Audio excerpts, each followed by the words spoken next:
Lots to get to here. Chip Reid now joins us from the White House. Chip, again, the Obama administration has said that they believe that passing this bill could lead, and I quote, to retaliation overseas. How come? Well, first of all, as you heard in that story, the Saudi Arabia officials have said that they plan to retaliate by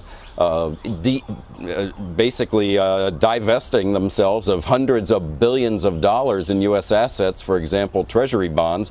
That could have an effect on the U.S. economy. It could have an even more serious effect on the Saudi Arabian economy, which means some people believe they won't really do it. But it could also result in retaliation if other countries decide to change their law and allow suits against Americans on their soil, for example, U.S. troops. And some administration officials say it could put U.S. troops in jeopardy overseas. You mentioned the impact on the Saudi economy. How likely is it right now that this dump of billions of dollars in assets would, in fact, happen?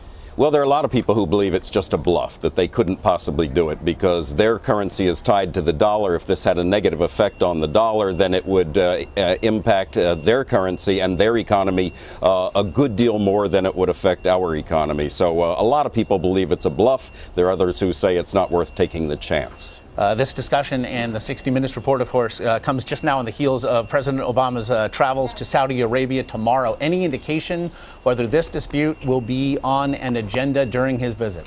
Well, I keep emailing the White House about that. So far, I have not gotten a response, but it certainly would make sense that they would bring it up. It would kind of be the elephant in the room if they don't. Hard to imagine it would not. Chip Reid in Washington, we appreciate the time. You bet.